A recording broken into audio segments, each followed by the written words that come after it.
Vou contar mais uma linda história a partir de agora. Só que eu quero fazer antes um pedido para você. Se inscreva no canal. É um gesto tão simples para você e tão significativo para o canal.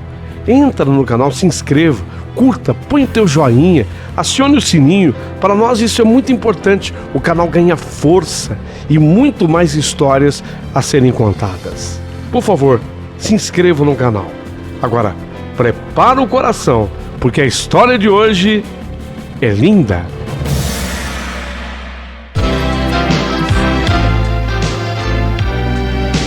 Rádio Emoção. Paulinho, boa pessoa.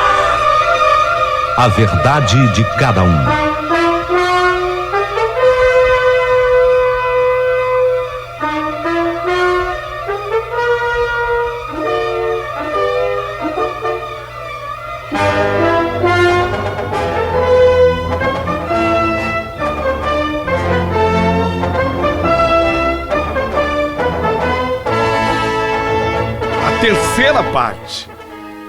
A terceira parte dessa carta, dessa história lindíssima, que está mexendo com a emoção de tanta gente.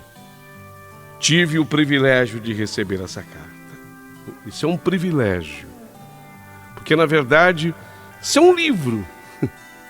A pessoa me escreveu um livro. Que história!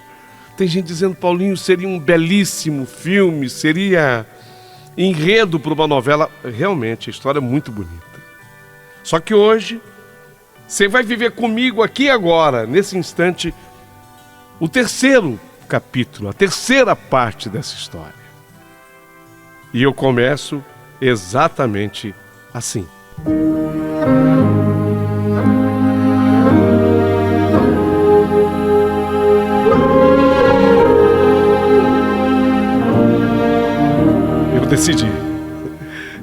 Eu decidi, dessa vez eu vou e quero ir uns dias antes. Eu quero fazer os docinhos da festa da minha irmã, da festa de 15 anos da Priscila, minha irmã. Os doces que eu fazia tinham uma desvantagem, porque eles ficavam deliciosos, mas as pessoas tinham pena de comer, tinham dó. Não queriam destruir a sua beleza. Eu fazia uma joaninha. Eu fazia uma joaninha que ficava uma graça. As pessoas lá, não vou comer essa joaninha. Eu não vou comer. Eu estava maduro, quase 30 anos. Chegando aos 30, eu tinha todo o preparo para poder encarar meu pai e minha mãe. Mais do que nunca, eles teriam que me aceitar como filha agora. Eles sempre tiveram 2 meninas. E foi com esse espírito que eu fui. Não, eu não quis ir de carro. De avião era impossível. 13 anos depois, pouca coisa havia mudado nos transportes até aquele meu rincão. Então, peguei o ônibus. Foi ela, a Serena, quem me levou na rodoviária. Desejou-me boa sorte. Eu precisava muito. Levei malas numa, meus apetrechos. Fui embora. 13 anos depois, cheguei na minha cidade. Ninguém, conforme eu acreditava que fosse, ninguém me reconheceu. Nem era possível. Aqueles velhotes olhavam para a moça bonita que acabava de chegar. Cheguei a escutar. Nossa, quem é a bonitona aí? Bonita, ó. Fui direto para a casa dos meus pais. Minha chegada causou grande alvoroço. Minha irmã estava linda com 15 anos. Ela completaria em 8 dias. Ficou admirada, me vendo de perto. Fiquei feliz ao constatar que nós parecíamos uma com a outra. Mas era perceptível. Meu pai deslocado, a minha mãe também. Eu sabia que precisaria de um tempo, tanto para mim quanto para eles. Mas ninguém me reconheceu na cidade. Ninguém. Mas e o Renato? O Renato, aquele, o menino dos olhos verdes. Afinal, como eu seria vista por ele? Mas antes disso, a conversa na minha casa ainda seria longa. Como todo ser humano, tínhamos muitas amenidades a falar, mas lógico, também muito assunto sério. Primeiro, eu abri a mala dos presentes. Eu trouxe mais do que um presente para cada um. Naquele período de 13 anos, a sorte me havia lambido, bafejado, sorrido. No que diz respeito às finanças, eu podia presentear. Quem se mostrava empolgada comigo era Priscila, a minha irmã. Ela ficava me olhando com admiração. Confesso que isso me fazia bem. Não esperei que o seu aniversário chegasse. Entreguei para ela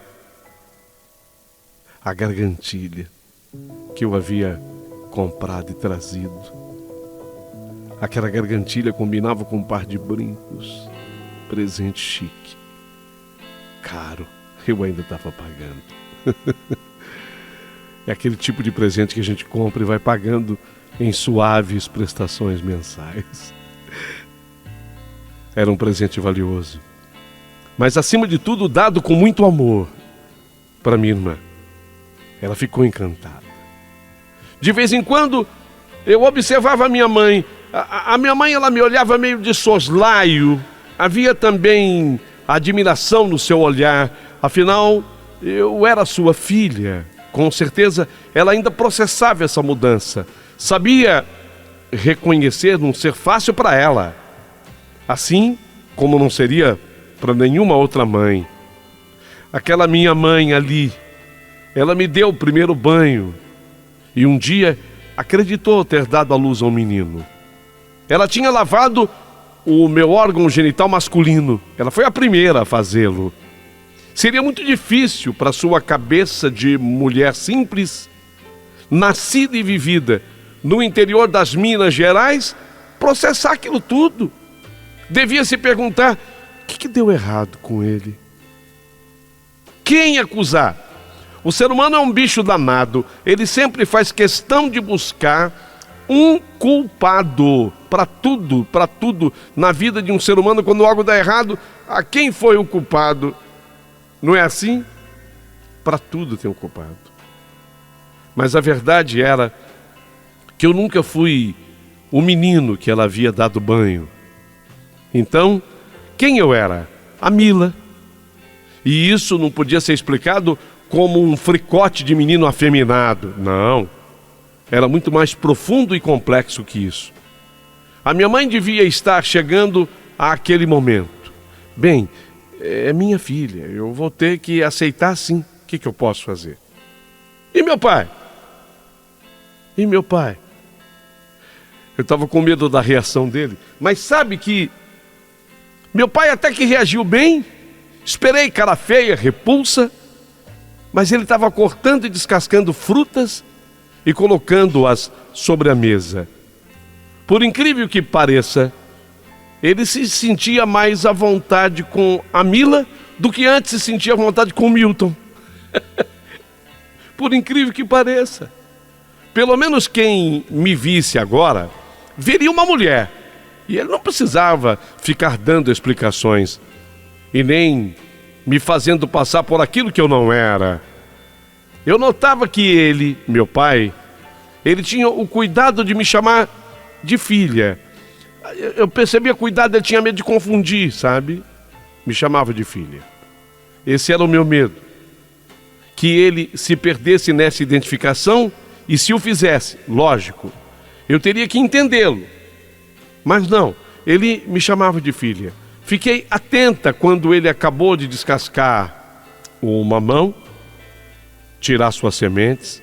Ele nos chamou assim: vem, minhas filhas, vem comer as frutas, já estão na mesa.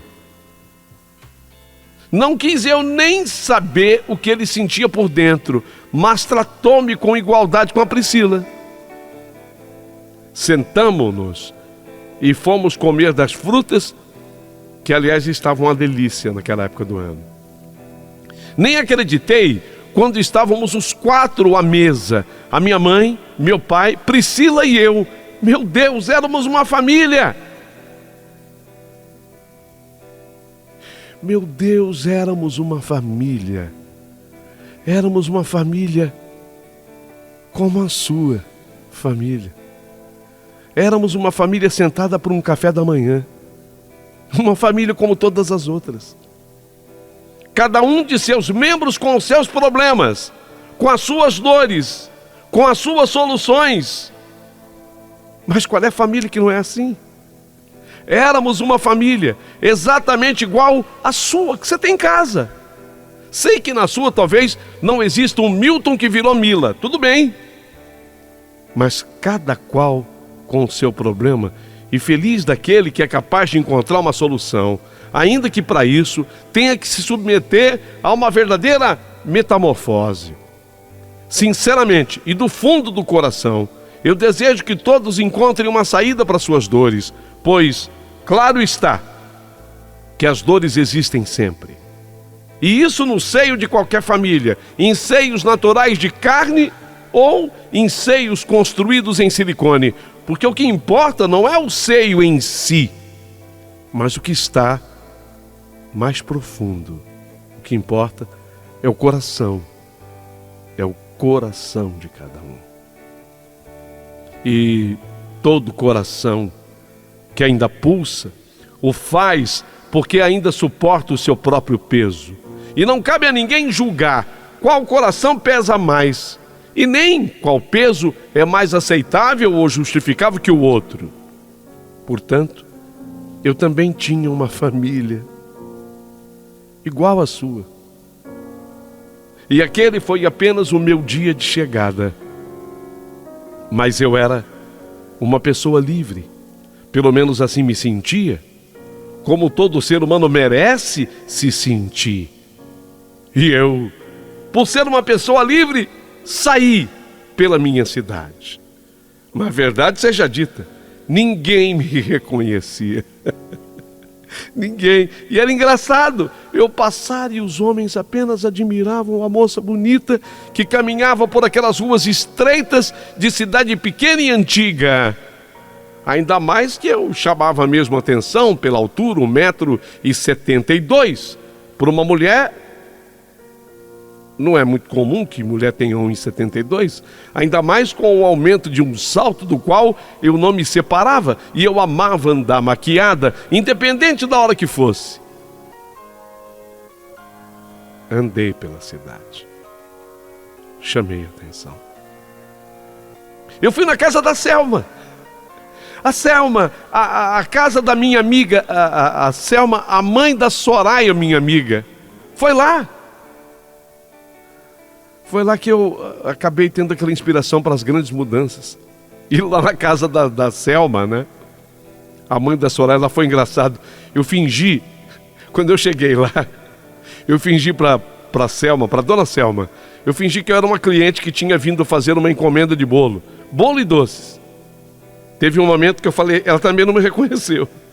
Teve um momento que eu falei para ela assim: mas Selma, eu quero o bolo, mas eu gostaria que ele fosse confeitado por aquele menino que trabalhava aqui com você.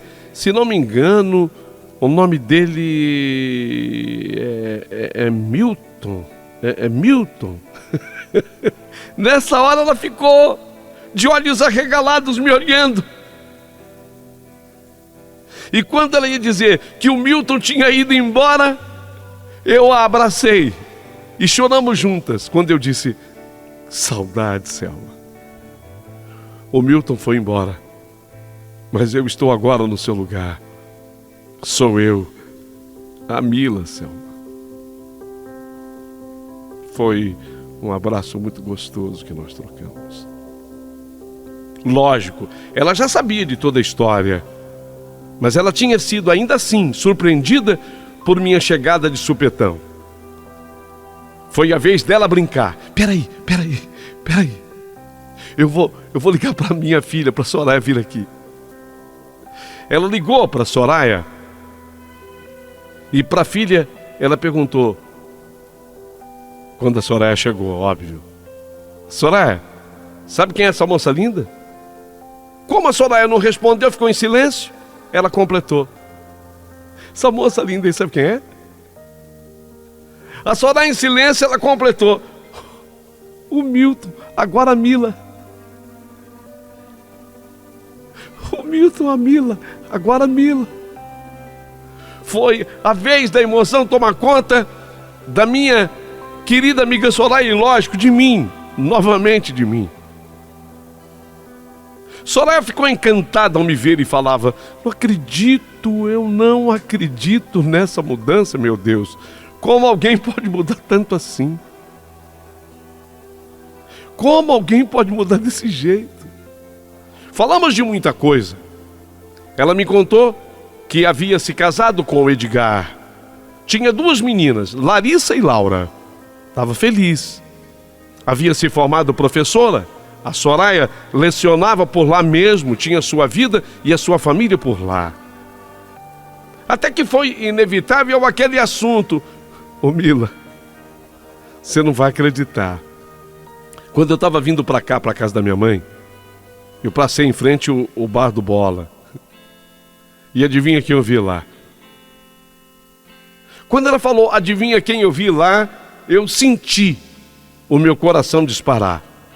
E repito, as mudanças tinham sido grandes, radicais em mim. Mas o velho coração continuava sendo o mesmo. Me preparei então para ouvir o que eu tinha certeza que viria. E ela disse: o Renato. Eu vi o Renato. Ele estava lá. Com esse calor, eu acho que ele foi tomar uma cervejinha gelada. Você está brincando? Amiga, sério? Seríssimo. E me diz como é que ele está. Amiga, ele continua daquele mesmo jeitão, sabe? Bonitão, com aqueles olhos verdes dele. Lógico, né? O tempo passou, ganhou uma barriguinha, ainda que discreta, mas ganhou. O cabelo deu uma bela rareada. Mas ainda assim ele dá um belo caldo. Ri para disfarçar o nervosismo. Só você, Soraya. Mas eu tô curiosa. Amiga, vamos matar essa curiosidade agora? Vamos lá? Assim? Eu perguntei para ela. Assim? Assim como? Você tá maravilhosa. Esqueceu? Você não tá no Rio de Janeiro. Você tá em Minas, na sua terra. Você tá linda, vai. Vamos? Soraya, você é louca. Eu até vou. Mas o que você acha? Você acha que ele vai me reconhecer? Eu sou capaz de apostar que não. Mas você sabe, né? Quer dizer, nunca se sabe. Menina, eu topo. Vamos. Quando ela se levantou para que eu a seguisse, que eu tive que me levantar também, eu achei que minhas pernas não fossem aguentar, porque elas bambearam. Mas afinal, eu estava lá para aquilo. Eu teria que enfrentar aquele momento hora menos hora. Então, que fosse agora. Tudo lá é pertinho. O bar do Bola ficava na praça da igreja São Benedito e ficava a umas 3 quadras da casa da dona Selma, a mãe da Soraya. Lógico, fomos a pé, como tinha que ser. Quando a gente começou a se aproximar do bar do Bola, o que não demorou muito tempo, óbvio, devido à distância, eu avistei o Renato. E a cada passo que eu dava, eu ia me aproximando mais e mais dele. Meu Deus, o meu coração disparou. O meu coração parecia que ia sair pela boca. E nessa hora, um filme ia passando pela minha cabeça. Me vi no filme da minha mente. Me vi aquele menino carregado de gibis, quando eu era o Milton. De repente, me vi na sala, vendo o filme com ele, com o Renato. Noutra cena, estava frio, e nós dois cobertos com aquela manta. A cena que eu mais gostava era quando ele brincava de ser o pombo Não tenho que ficar em cima, eu sou o pombo e você é a pombinha. Eu tenho que ficar em cima de você. Sou o pombo, você é a pombinha. Tudo isso ia passando pela minha mente em flashes. Quando eu me toquei, eu estava a 2 metros do amor da minha vida. Tremer era pouco. Eu nem sentia que eu pisava o chão. Parece que eu flutuava. Tão perto dele, eu não conseguia enxergar os defeitos dos quais a Soraya tinha falado. Eu não via a barriguinha, eu não vi o cabelo rareado, ou talvez eu tenha visto, mas a lembrança da minha cabeça, o meu cérebro tinha registrado uma outra imagem. Era aquela imagem que eu via, a do menino que gostava dos gibis, a do menino que eu amava. Eu estava a 2 metros do amor da minha vida. Soraya o cumprimentou, mas foi discreta, como ela sabia ser. Eu o cumprimentei também com a minha timidez, como quem o visse pela primeira vez. Oi? Foi assim. Eu me limitei a dizer oi, como se o visse pela primeira vez. Foi exatamente essa sensação que eu tive. A primeira vez. Parecia a primeira vez que nós nos víamos. Como eu havia previsto e como tinha previsto Soraya. Não, ele não me reconheceu. Não pudemos sentar na mesa mais próxima dele, porque ali já tinham os rapazes. Então nós sentamos na terceira mesa. Eu vou explicar mais ou menos o bar do Bola, vocês vão entender. O bar do Bola era assim, o interior do bar era pequeno. Então o Bola espalhava as mesas na calçada. Essa calçada era toda coberta por um toldo de napa. Então as mesas na calçada, elas ficavam enfileiradas. Portanto, aquela mesa no meio atrapalhava uma boa visão. Tanto da mesa do meu amor para mim, tanto da mesa do Renato para mim, como da minha mesa para o Renato. Atrapalhava. Mas ainda assim, de acordo com a minha amiga, de acordo com a Soraya, ele dava um jeitinho. Ele não tirava os olhos de mim. Minha amiga Soraya dizia baixinho, só para eu ouvir: amiga, ele não para de te olhar. Escutou? Escutei. Ele não para de te olhar. Tá te olhando. Tá te olhando. Não olha agora. Tá te olhando. Isso me agradava. Eu me sentia tão feliz. E lógico, nessa hora eu sonhava. Será que ele está gostando do que vê? Será que em algum momento passou pela cabeça dele que eu possa ser um Milton? Será? Será que ele está admirado porque eu sou uma mulher diferente que acabou de chegar à cidade? Será? Mas havia também aquela pergunta na qual eu nem queria pensar na resposta. Como será que ele vai reagir quando souber que essa mulher que está aqui hoje, é o menino com quem ele trocava gibis no passado? Aquele menino que nem gostava das revistas do Fantasma, mas que as comprava só para agradá-lo. Eu gostava mesmo, era da Feiticeira Escarlate. E de certa forma, eu consegui me aproximar da minha heroína. Eu havia conseguido uma grande transformação na minha vida. Só não havia me tornado imortal, mas descobri em mim outros poderes. Ou seja, no fundo, todos, escuta o que eu estou falando, todos somos dotados de poderes, todos. Eu agora consegui enxergar em mim alguma coisa que de certa forma me aproximava da Feiticeira Escarlate. E ele? E o Renato? E ele, o Renato, teria alguma coisa do fantasma? Ora, se eu me mirava no exemplo da minha heroína, com ele devia acontecer o mesmo. Mas afinal, quem era o fantasma? Quem era esse herói? Do ponto de vista social ou político, conforme você queira chamar, o fantasma ele era um homem branco, descendente de britânicos e que reinava sobre uma tribo de pigmeus. Seus antepassados se empenharam para lutar contra os piratas chineses. Mas nenhum país, nenhuma nação lucrou mais com a pirataria do que no passado lucrou a Inglaterra toda, a Grã-Bretanha.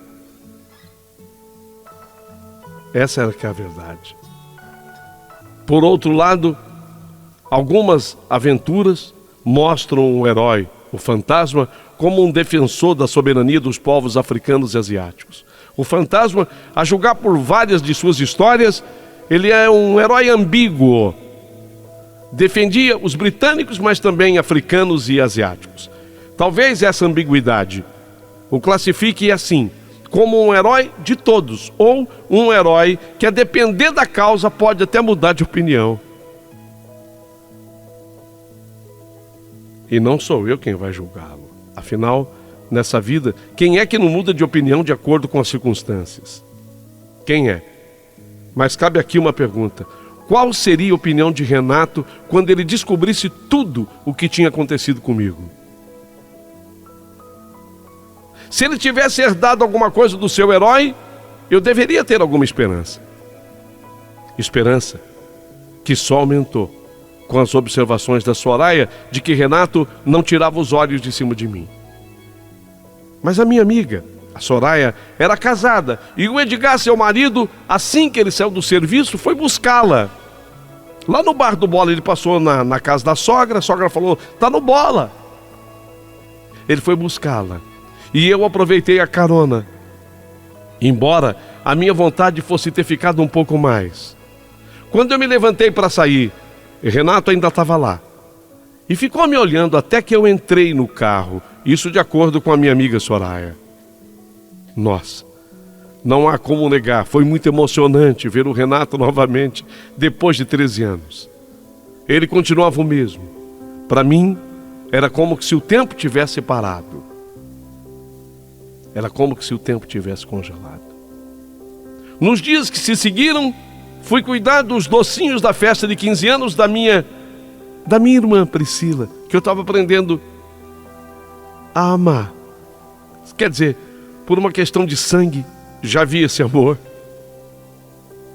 Apenas a gente estava desenvolvendo mais esse bem-querer. E todos lá em casa ficaram encantados com o meu jeito de trabalhar. E quando eu mostrei os moldes em silicone que eu mesmo tinha desenvolvido para a construção dos meus bichinhos de massa e açúcar, todos olharam com admiração. Nossa! Olha o que ela faz, mãe! Pai, vem ver! Vem ver! Mas você que faz? Eu falei brincando e eles me entenderam. Eu disse que eu amava silicone. Eu amava o silicone. 3 dias depois disso, quem chegou na minha casa, quer dizer, na casa da mamãe, foi a Soraya, a minha amiga. E eu vi que a Soraya queria falar comigo em particular. Foi quando eu entrei no quarto da minha irmã e chamei. Soraya, ela veio e ela me falou, amiga, você não vai acreditar. O que foi? O Renato. O que tem?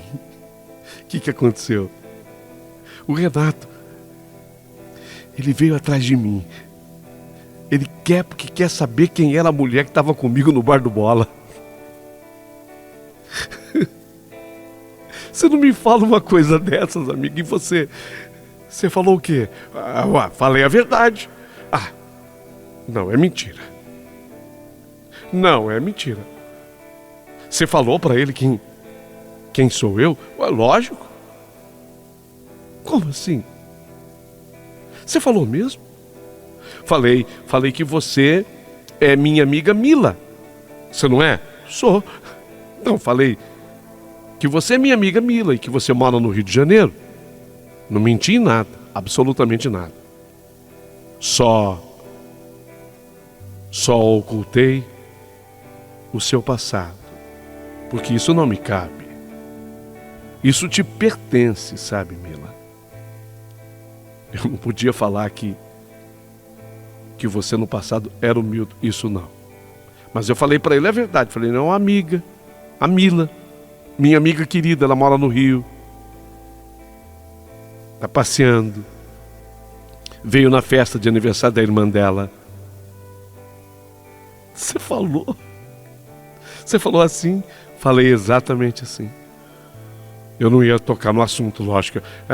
Lembra do menino que vocês brincavam juntos? Eu não ia falar, né, do Milton. Eu ocultei. Essa parte eu ocultei.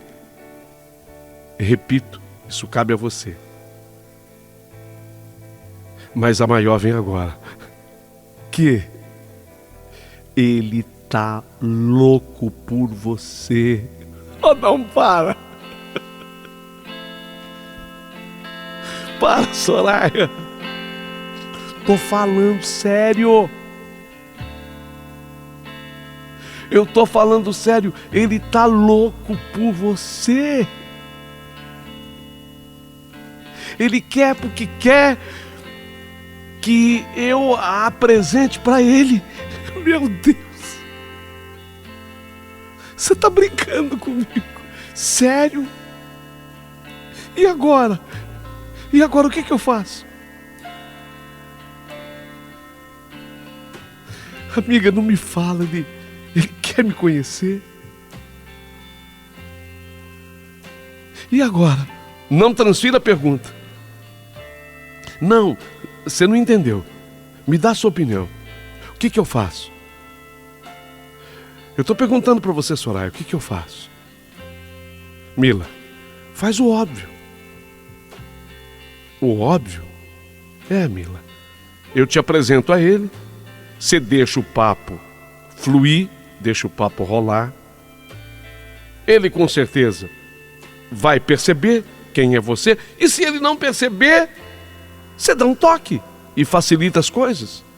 E ele fica sabendo, Verdade, você tá certo. Eu também não posso me esconder, né? E quando? Amanhã, sexta-feira, eu e o Edgar, junto com você, nós vamos lá no Bar do Bola. Eu marquei com ele. Você já marcou? Ele queria te conhecer. Eu falei, então na sexta-feira no Bar do Bola. Você marcou? Marquei. E lá eu apresento você para ele. Dou um tempinho, depois eu saio com o Edgar e deixo vocês conversando. O que você acha? Você precisa decidir isso logo, minha amiga. Você está certa, você está certíssima. Seguimos conversando. E daí para frente, a minha cabeça só pensava nesse encontro. Nesse reencontro.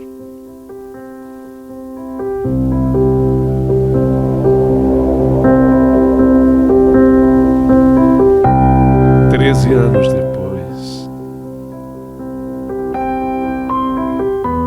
quanta coisa muda em 13 anos. Se você fizer comigo esse exercício agora, se você fechar os seus olhos agora, e você voltar 13 anos da sua vida, 13. Vai observando comigo quanta coisa mudou. Dependendo da idade que se tem, parece até que 13 anos não é nada. Mas isso a depender da idade que se tem, parece que 13 anos não é nada. Mas é mais do que uma década. 13 anos. Um casamento que dura 13 anos durou tanto tempo. Uma pessoa que está numa profissão há 13 anos já é experiente nela. Um preso que fica atrás das grades 13 anos, envelheceu na prisão. 13 anos. Uma música que você não ouve faz 13 anos, quando você a ouve, fala, puxa, meu Deus, eu nunca mais ouvi essa música. 13 anos. Quanta coisa acontece num período de 13 anos. Quanta gente muda. A gente muda de opinião, a gente muda de político, a gente muda de cantor, a gente muda de fã, a gente muda de ídolo.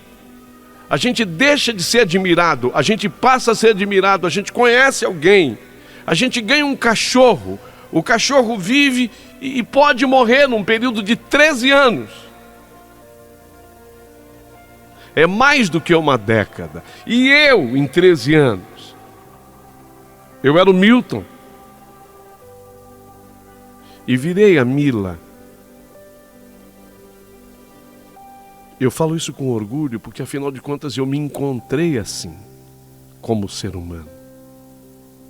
Eu ia me apresentar para o menino com o qual eu trocava gibis, o menino com o qual eu dividia o cobertor, o menino com o qual me ensinou a brincar de pombo e pombinha,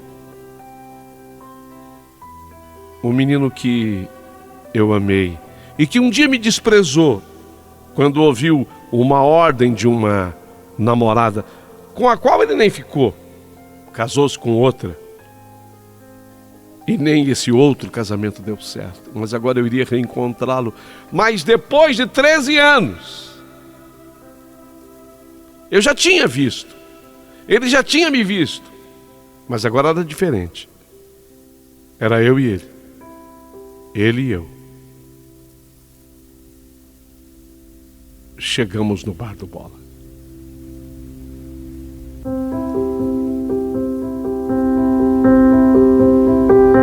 Ele estava sentado à mesa.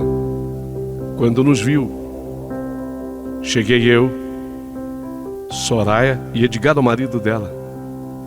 Ele se levantou da mesa. Cavalheiro, como sempre fora, os olhos verdes.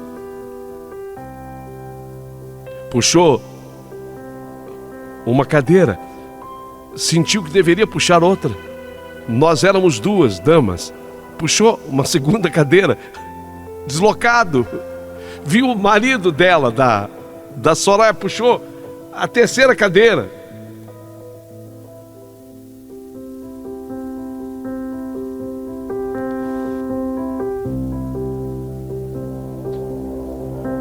Oi? Foi a voz da Soraya que eu ouvi primeiro. E ele respondeu, oi? Renato? Isso aqui? Bom, meu marido você já conhece. Já. Tudo bem, Edgar? Tudo bem. Então vamos ao ponto. Renata, essa aqui é a Mila.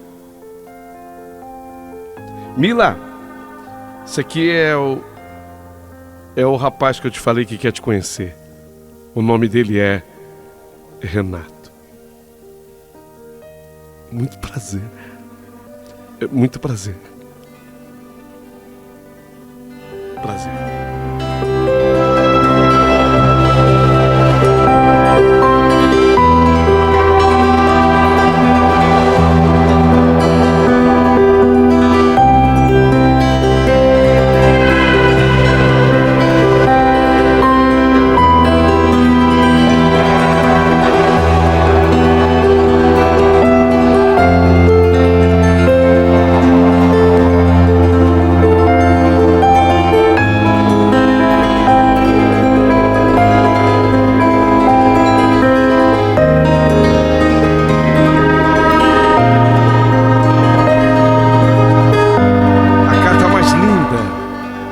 a história mais linda. Amanhã o desfecho dessa história, aqui, nesse mesmo horário, aqui nesse mesmo canal, imperdível, a parte final dessa história linda.